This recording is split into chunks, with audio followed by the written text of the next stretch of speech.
Hello everyone, it's been about 2 months since my last video, the first episode of Keyshot tutorial.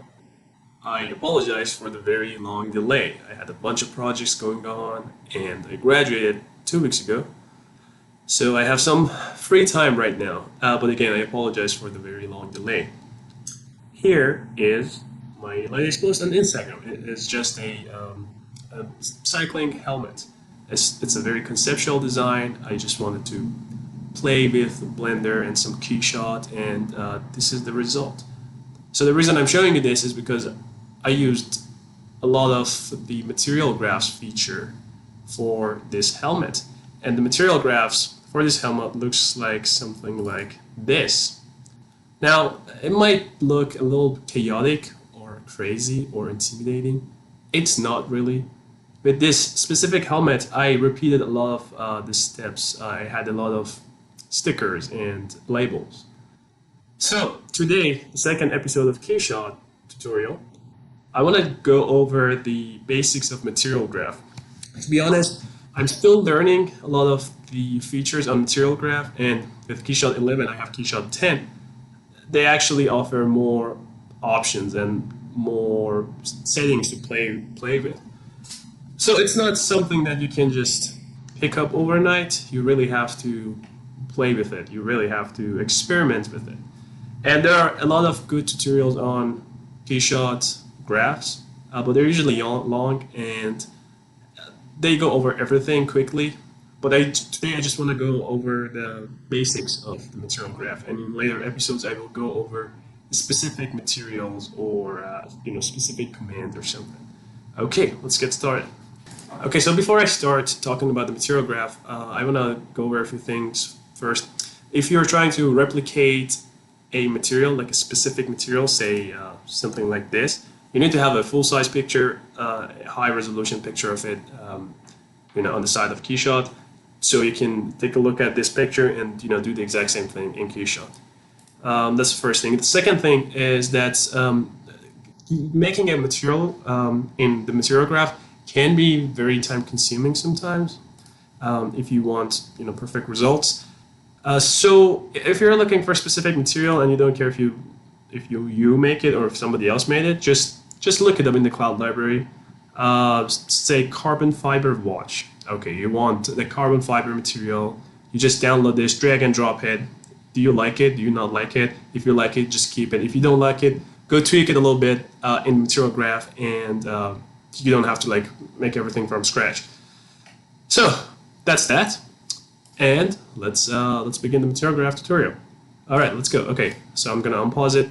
I have a cube here. I have all my materials here. In order to get to the material graph, you just have to double click on it, and this page opens up. You go to material graph, and we have the very basic material at the moment. So when you open material graph, you always, at least you see these two. So you have the final material, and then you have something that's connected to the final material. So for example, here we have diffuse. It's nothing. It can be plastic, metal, whatever you want, but this is the main material that covers your model. So if you just double click on diffuse, you can, this page opens up, and you can change the material type from here. So instead of diffuse, you want it to be glass, or you want it to be paints, or you want it to be plastic. Doesn't matter whichever you want to use. You can use it from there. You don't have to drag and drop a new material from the material library to the material graph in order to change the base material.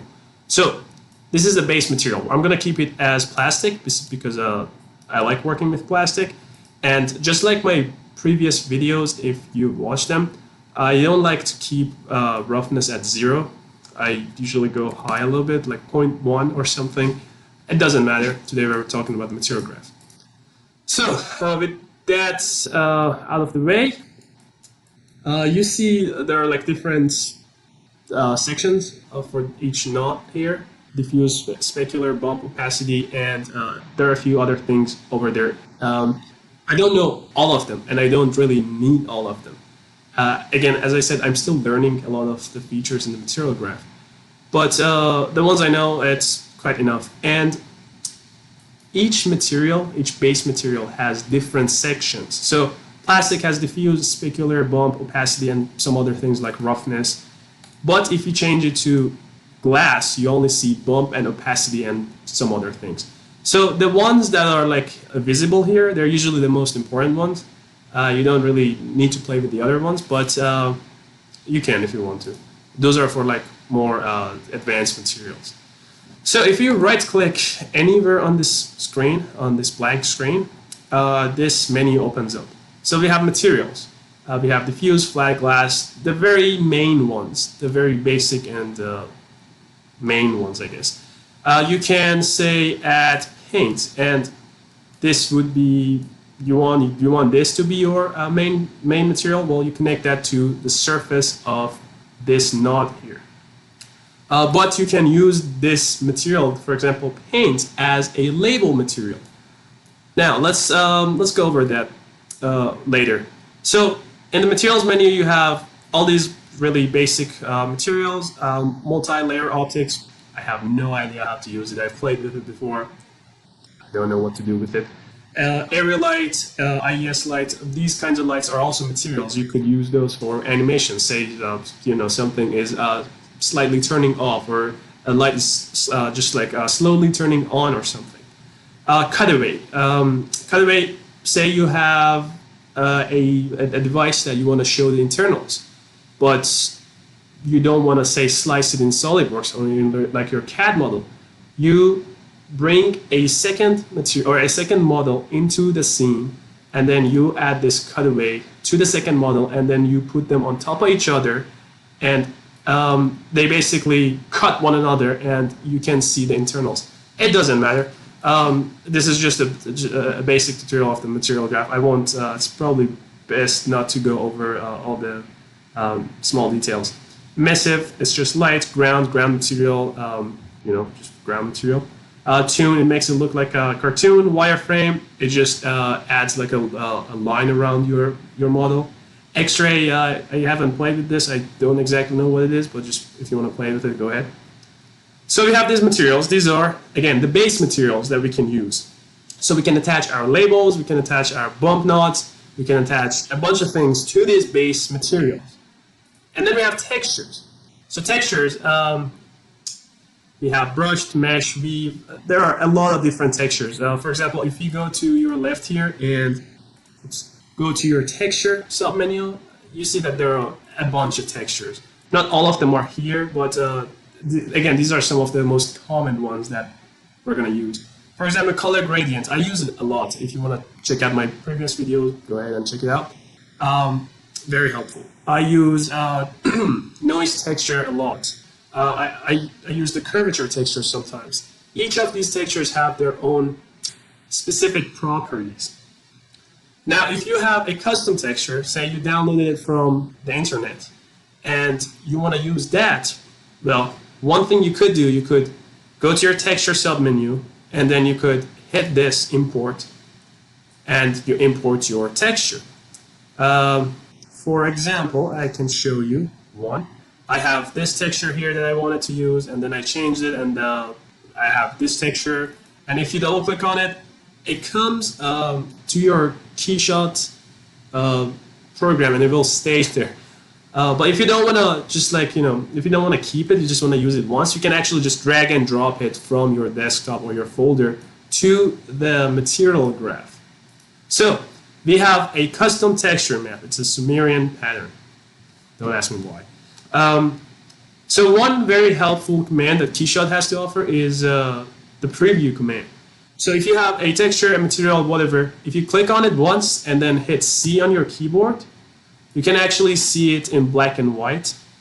And it's very helpful because let's say your scene is full of different objects with different materials, and you want to just see that one specific material, this is the way to do it. Very helpful. And if you want to exit out of it, you just hit C again and it exits out of it. So that's just a custom texture.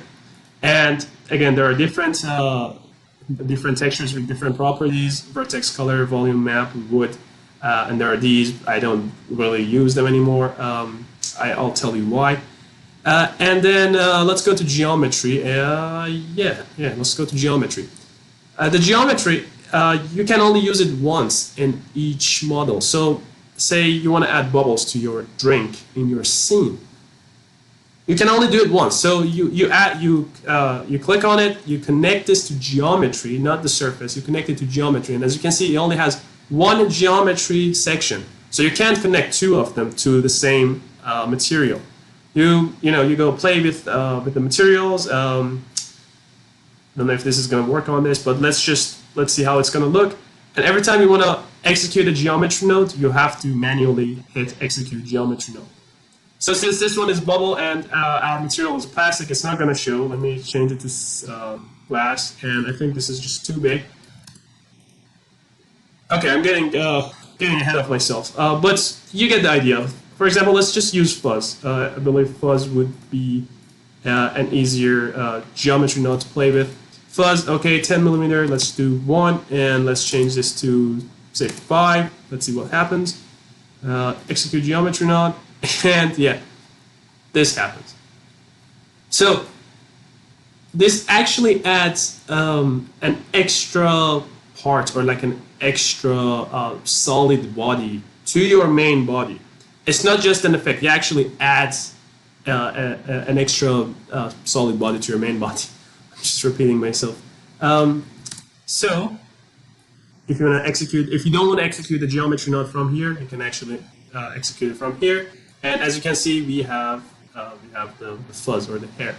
Now again, I'm not going to go over all the little details for now, just the basics. So with geometry, you have bubbles, adds bubbles, displays. Say you have a pattern, and actually let me just show it to you.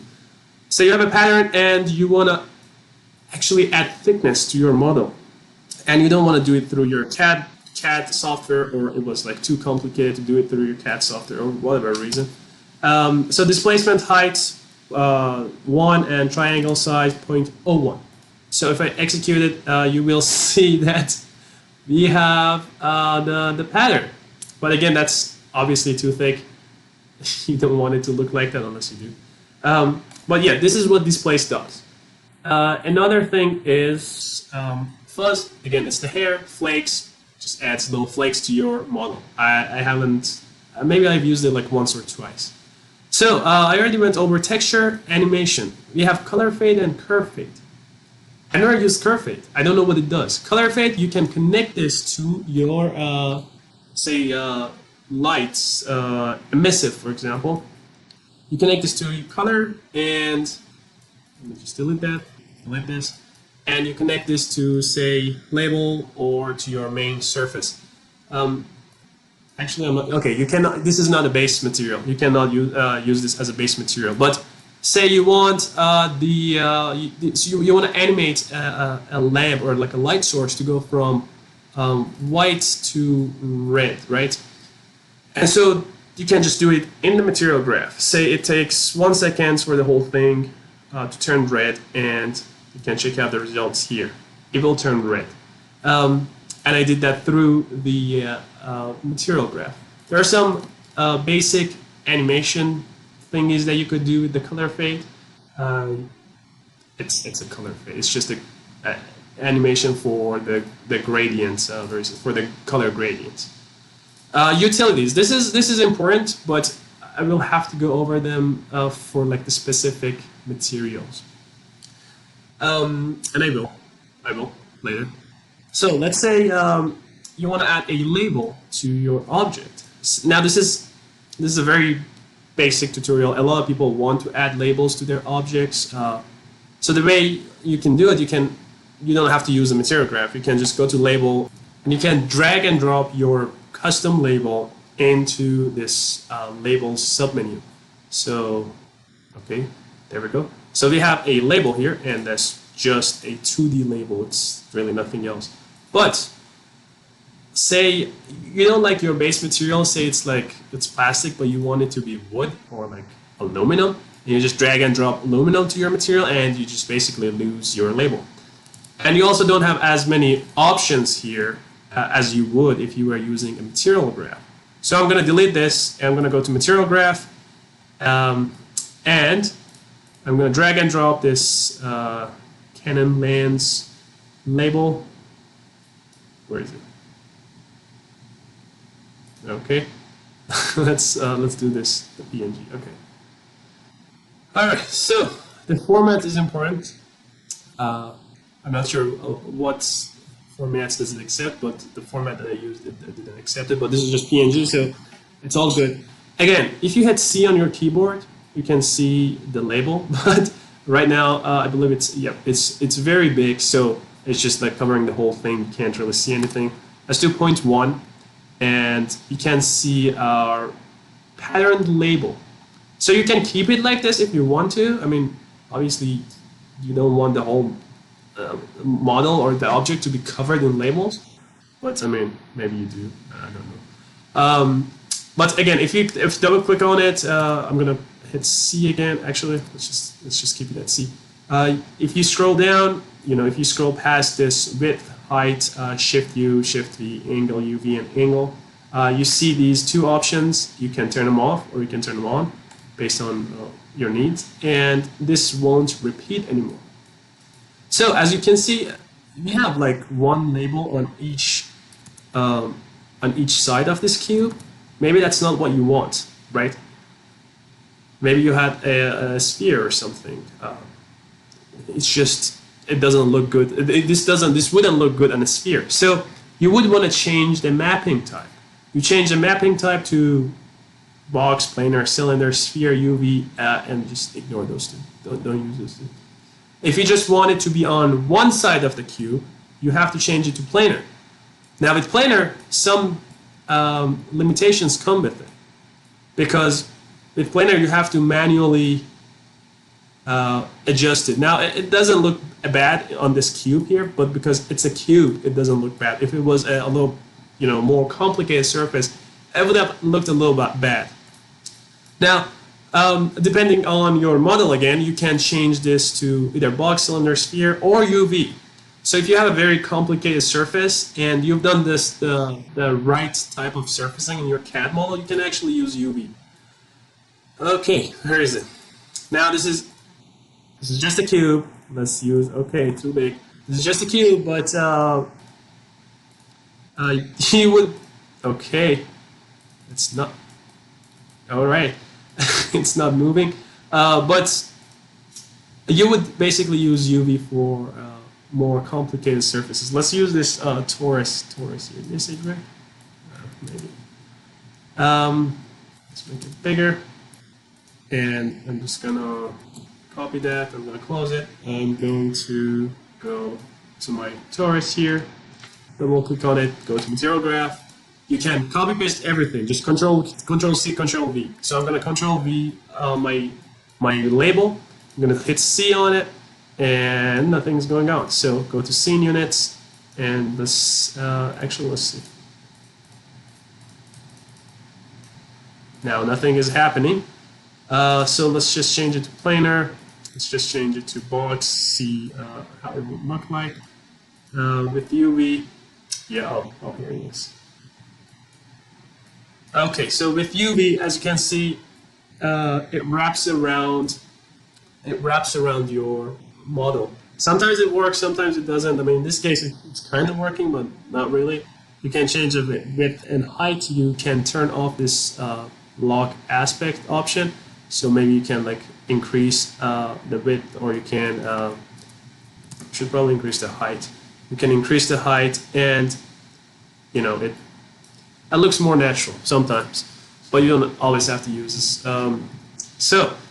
So let's say you're happy with the results. Let me turn off the cube. Let's say you're happy with the result and you want to connect this to your model. Now let's see what happens if I just connect this. Nothing happens. So this also needs a base material. If you remember a few minutes ago, I said that each model needs a base material, and each label also needs a base material. So this label can be made out of plastic, it can be made out of paper, it can be made out of aluminum, it can be made out of really honestly anything other than glass or like liquid. So what you want to do, you can right click on this blank space, you can go to materials and say this is just like painted on top of it. So we add paint, and then we connect this to label. Okay, so as you can see, the whole thing is covered in paint, the white paint material right now. So what you can do, you can either just connect this to color, and then you will have your label there, and that looks fine. If you want to keep it as is, go ahead. Or with some other things that I will go over later, like patterns, like say there are a bunch of dots on your torus. You don't want to connect that to the color. Okay, let's just keep it as is. Say this, you want to add some thickness to this label, because I mean, if you think about it, if there's a label on top of something, it has some sort of thickness to it. So you can connect this label, the sticker, to bump. So what is bump? Bump adds a little bit of thickness. As you can see, we have some thickness here, but this is just a visual thickness. It's not like the geometry knob, the displacement knob that I mentioned before. It doesn't actually add like a solid body to your main body. It's just a visual thing. So if you double click on your label, you can play with the materials here. You know, you can change the brightness, you can change the contrast. I will go over those later, but you can also change the bump height. So pay attention to that section of the label. If I do 10, you can see that it's trying to make it look thicker, but it's not very successful at it. Because first of all, 10 that's just too much, and second, this is a sticker. It has like all these different colors in it. It's not just black and white, so it doesn't work as well. So we're gonna keep it at 1. You can play with the color if you want to. I'm not gonna. Okay, I'm just gonna keep it like that. Doesn't matter.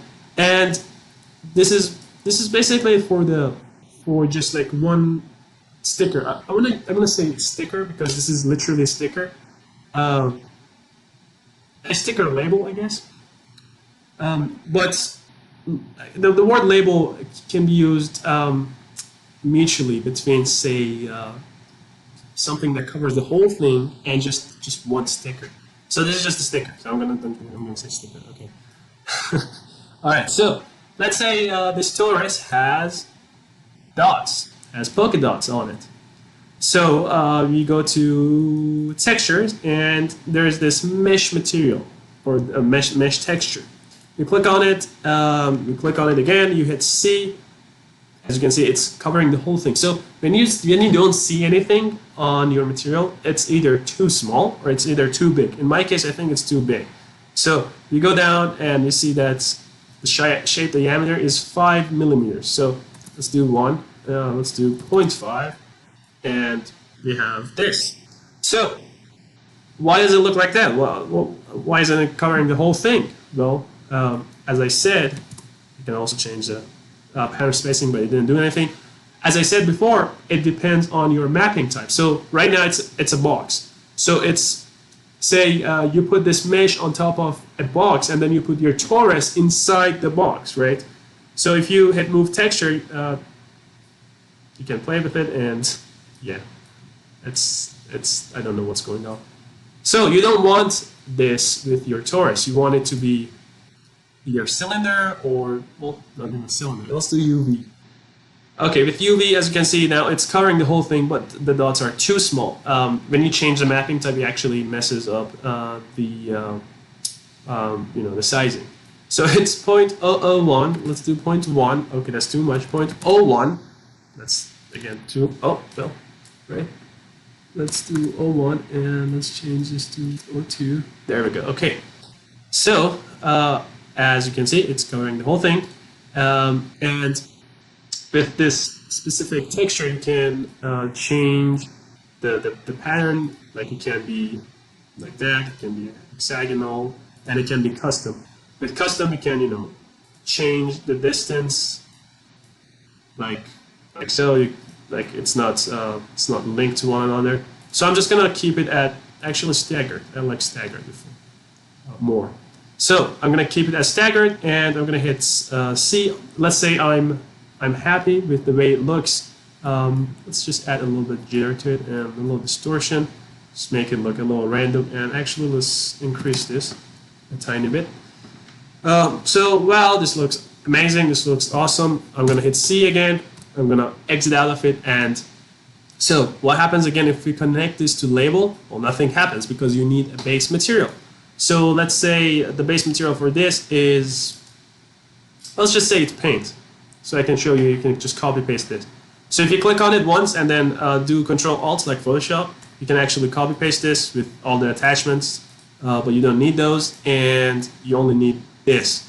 So what I'm going to do, I'm going to connect this to label, and as you can see, again, like Photoshop, when you add multiple labels to your main material, it's like based on layers. So the one that's higher is actually on top of the one that's lower. So because this is the more recent one, it's actually on top of the less recent one. Okay. Actually, I just noticed that this is not on the ground, so we're going to bring it to the ground. Okay. All right. So let's say you want the label to be on top of this, so or the sticker to be on top of it. So you just disconnect it, and then you can just connect it to the label again. So now that label is on top of our wannabe polka dots. So one thing I can do, I can connect this to color, and as you can see, it took the color of this material. Or is it blue? No idea. Well, you don't want that because you don't have a lot of control over this. So what you want to do with something like this, something that like covers the whole thing, you want to connect this to opacity. So if you connect it to opacity, I've mentioned before, white is 1 and black is 0. So where it's black, you don't see the pattern, and where it's white, you do see the pattern. So we only see the white spots here, right? Okay. So let's say something I like to do sometimes, you know, when I have a bunch of different materials going on, I actually like to change the color to like bright red so I can see what's going on, and that's actually very helpful. Always do that. So as you can see, we have the polka dots here. We have our base paint, which is red. My God, it's bothering my eyes. And it's working, right? So I'm gonna connect this to bump as well, so to just add some thickness. You don't see it too much because it's, what is it? Where is it? Bump 1. Okay, let's do 10. Just, and it's, I guess, trying to add some thickness to it. But yeah, because they're too small, you can't really see it. But this is how you basically add a wrapping label to your object. So I'm gonna change the paint. I want it to be made out of made out of metal. Okay, so it's metallic. Oh, that looks really cool. Okay, all right. So yeah, okay. So let's see what else we have here. We have roughness and we have bump height. I'm just gonna ignore those. With roughness, again, this is for like advanced material making. If you want to add, say this like roughness of this material, this specific material to your model, you can make the texture in like Photoshop, or you can download it from Google, and then you can add that to the roughness section. But it doesn't matter. So, so we have our base diffuse material, which is blue, and say you don't want this to be diffuse. Say you want it to be flat. So you can do that. You can just easily do it from the material graph without actually having to repeat everything all over again. So let's do plastic. Okay, and let's change the color to white. No, it's too white. Okay, let's just change it to light gray, and that's about it. Okay, so a few things. Say you have a bunch of different materials like that, right? And you want to organize them. You can either organize them manually, or you can actually just hit this, align nodes in work area, and it just aligns it automatically. So you have a material that looks amazing. You want to keep it for next projects. You can just, it's saved to library, and it makes a custom donut shaped or disc Well, that doesn't. That's just a preview, and then you can save it somewhere. You can just save it there, and then you can reuse the material again. Okay, let's see what else needs to be said. Actually, let me just also add a geometry node to it, so you can see how it looks. Displace, connect this to displace, connect that to geometry, go to displace, change this to 0.1. Triangle size, every 3D model is made out of a lot of triangles. So the lower this triangle size is, the higher the quality is. So 0.001. And max triangles, this is 6 million triangles. So if you increase it, you will get better results, but your computer slows down. So I'm just going to keep it at 6 for now. And execute geometry node. And it's happening. Something is happening. There we go. Now, as you can see, as I said, white is 1 and black is 0. So it took the white sections and it added thickness where the white sections were, right? So maybe you want it to be actually the opposite. So, okay, this is another thing that is important. You can actually right-click on here on the link. Right-click on it. You can remove it, you can disable it, or you can add utilities. So, right now I want the black dots to be thicker, right? So I can just add a clear invert. This is the most basic utility that you can use. And this is too thick, so I'm just going to do 0.05 and execute geometry node.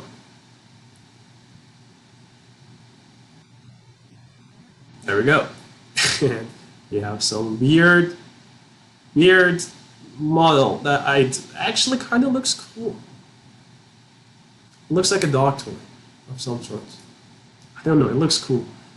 So now another thing or another basic utility that you can use is that, let's say this is your base material. I'm just going to disable this for now, and then I can enable it again. Let's say you want to add some sort of texture to your bump section of your very base material. So I've mentioned this before, but with everything I use this noise texture. There's plastic, it's metal, whatever. I hit C, this is again too big or too small. So in this case it's too big. So we do 0.1, that's still too big, I want it to be smaller. 0.01, so add some little dots to your main material. Because nothing really is completely shiny unless it's a mirror, right?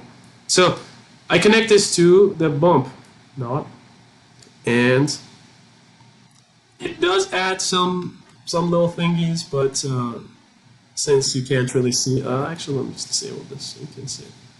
Okay, so as you can see, it did add some little goosebump kind of thing. And say you want to add scratches to your base material. So you go to texture, you go to scratches, and you can't really use both of them, right? Or wrong. You can actually. Let me just adjust the size of this point or one. Let's do point. No, let's do 0.1. Okay. Hit C again. We have all the scratches on the body, and you want to have both of them. So what you can do, you can right-click on the link that's connected to the bump node. You go to utility and you just add bump add. The rest of the utilities are not there. You only have this option. So you can add this bump to that. And you can connect them both together at the same time to your main material.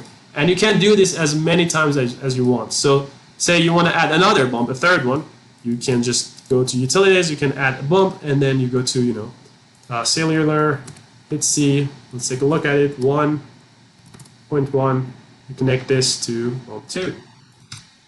All right, so now you have 3 bumps on the same material. Now, each of these utilities have their own options. We have the ratio, we have weights. You can play with it if you want a bump to be, like say, not thicker, but has like a bigger effect on the looks of the material, or a smaller effect or something. You can play with that.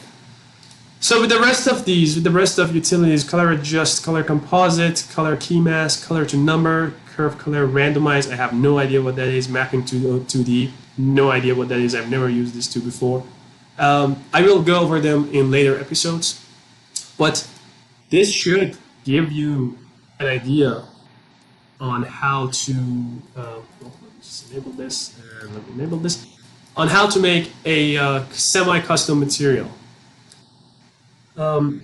Now, I want you to do something. I want you to make a custom material. I want you to post it on your Instagram, and I want you to tag me, please, and I will share it on my story. Because I would like to see results. I want to see if people are actually following this material or these tutorials or not. Again, I apologize for the long delay for this episode, and hopefully the next episode would be in the next 2 weeks if I don't die and if I don't get super busy again for some reason. I don't know.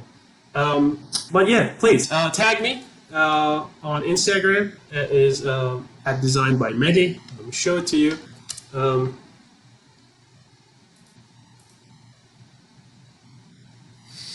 Yes, Design Dash by Mehdi, by Dash Mehdi. But yeah, let me know if you have any questions, and have a good day. I hope everything is going okay with you. I will see you next week or in the next 2 weeks someday. Bye.